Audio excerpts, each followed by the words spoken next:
بسم اللہ الرحمن الرحیم۔ شروع اللہ کے نام سے جو رحمان و رحیم ہے۔ اقرأ بسم ربک الذی خلق۔ پڑھو اے نبی اپنے رب کے نام کے ساتھ جس نے پیدا کیا۔ خلق الانسان من علق۔ جمے ہوئے خون کے ایک لوتھڑے سے انسان کی تخلیق کی۔ اقرأ وربک الاکرم۔ پڑھو اور تمہارا رب بڑا کریم ہے۔ الذی علم بالقلم۔ جس نے قلم کے ذریعے سے علم سکھایا۔ علم الانسان ما لم يعلم۔ انسان کو وہ علم دیا جسے وہ نہ جانتا تھا۔ بسم اللہ الرحمن الرحیم۔ شروع اللہ تعالیٰ کے نام سے جو بہت بابرکت اور رحم اور کرم والا ہے۔ اور السلام علیکم عزیز طلباء و طالبات، آپ کو ویڈیو نمبر 2 میں خوش آمدید کہتے ہیں۔ ہفتہ نمبر 3 ہے اور ویڈیو نمبر 2 ہے۔ ویڈیو نمبر 1 میں ہم نے جیسا کہ آپ کو مکات اول کا حصہ آخر کا ایک سبق تھا، ڈسٹرکٹ بورڈ کی ڈسپینسری جو ایک آپ بیتی تھی قدرت اللہ شہاب کی، اس سے اخذ کی گئی تھی اور جس کے بارے میں نے آپ کو تفصیل سے وضاحت سے آپ کو سارا کام سمجھایا بھی تھا اور سبق کے بارے میں بھی بتایا تھا۔ لہٰذا آج ہم ایک نئے سبق کے ساتھ جو ہے وہ شروعات کرتے ہیں۔ اس میں آپ کے پاس سے ایک نیا سبق آ رہا ہے اونہ کے نام سے، جو ایک طنز و مزاح کا عنصر جس میں پایا جاتا ہے، اور ہم اس کا جب مطالعہ کریں گے تو اس سے پہلے ہم جو ہے وہ طنز اور مزاح کے بارے میں جانیں گے کہ وہ کیا چیز ہوتی ہے اور کس طریقے سے سبق کے اندر جو ہے یہ اس کی جھلک نظر آتی ہے اور اس سے تحریر کے اوپر جو ہے وہ کیا اثر پڑتا ہے۔ سب سے پہلے بورڈ پہ آپ کے سامنے جو ہے یہ سبق اونہ طنز و مزاح سے جو پر تحریر ہے، آپ اس کے بارے میں جو ہے کارڈ شیٹ پہ یہ ڈیفینیشن یعنی تعریف لکھی ہوئی ہے۔ آپ پہلے اس کو اچھے سے سمجھ لیجئے تاکہ پھر آپ کو جب سبق پڑھایا جائے اور اس کی وضاحت دی جائے تو آپ کو جو ہے یہ سبق بہت اچھی طریقے سے سمجھ میں آ جائے۔ شیٹ کو تھوڑا سا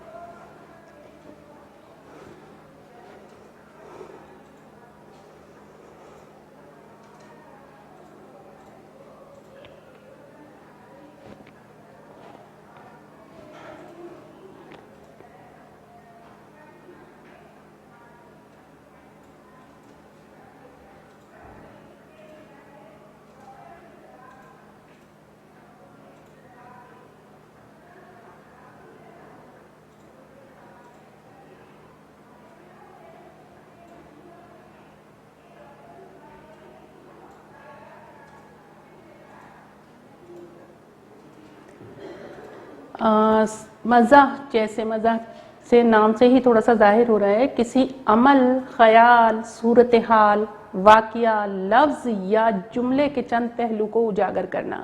یعنی کوئی عمل ہو رہا ہے یا کوئی خیال پیش کیا جا رہا ہے یا کوئی موقع محل کی مناسبت سے صورتحال پر تبصرہ ہو رہا ہے یا کوئی واقعہ، تو اس میں جو موجود جملے ہوتے ہیں ان جملوں کا اتار اور چڑھاؤ، اثر، جو اس کا تحریر کے اوپر اثر پڑتا ہے اور جو پڑھنے والے قاری کے اوپر جو اس کا اثر پڑتا ہے، ان پہلوؤں کو اجاگر کرنا ہوتا ہے۔ اور اس کے ساتھ ساتھ اس تحریر سے، اس جملے سے محفوظ ہونا، یعنی تھوڑا سا جو ہے وہ تحریر جو ہوتی ہے، ان کے جو جملے ہوتے ہیں اس کا شخصیت کے اوپر یا پڑھنے والے قاری کے اوپر اس طرح اثر ہونا کہ وہ تھوڑا سا زیر لب تبسم جو ہے اس کے چہرے پر آ جائے، وہ کہلاتا ہے مزاح۔ ٹھیک ہے۔ طنز کیا ہوتا ہے؟ بدمزگی پیدا کیے بغیر، یعنی کسی کو جو ہے وہ کسی کے ساتھ لڑائی جھگڑا کیے بغیر یا منہ ماری کیے بغیر جو ہے تحریر کے ذریعے سے حماقتوں، برائیوں، بد اخلاقی اور حالات کی اس طرح مذمت کرنا، یعنی جو بھی کسی کی خامیاں بتائی جا رہی ہیں یا کوئی واقعات ایسے بتائے جا رہے ہیں جس میں خوبیاں اور خامیوں کو جو ہے واضح کیا جا رہا ہے۔ خوبیوں پہ تو کوئی بھی ناراض نہیں ہوتا، لیکن خامیاں جو ہے جب ان کو واضح کیا جاتا ہے یا بتایا جاتا ہے تو اس سے تھوڑی سی بدمزگی جو ہے وہ ہونے کا ڈر ہوتا ہے۔ لیکن تحریر جو ہے مصنف کے اس طرح کی ہو کہ وہ بدمزگی کیے بغیر جو ہے ان حماقتوں کو، ان بے وقوفیوں کو، ان برائیوں کو، ان بد اخلاقیوں کو اور ان حالات کو اس طرح ان کو مذمت کرے، اس طرح ان کو برا کہے کہ مزاح کے ساتھ ساتھ ان کے خلاف جذبات بھی پیدا ہوں۔ ٹھیک ہے، یعنی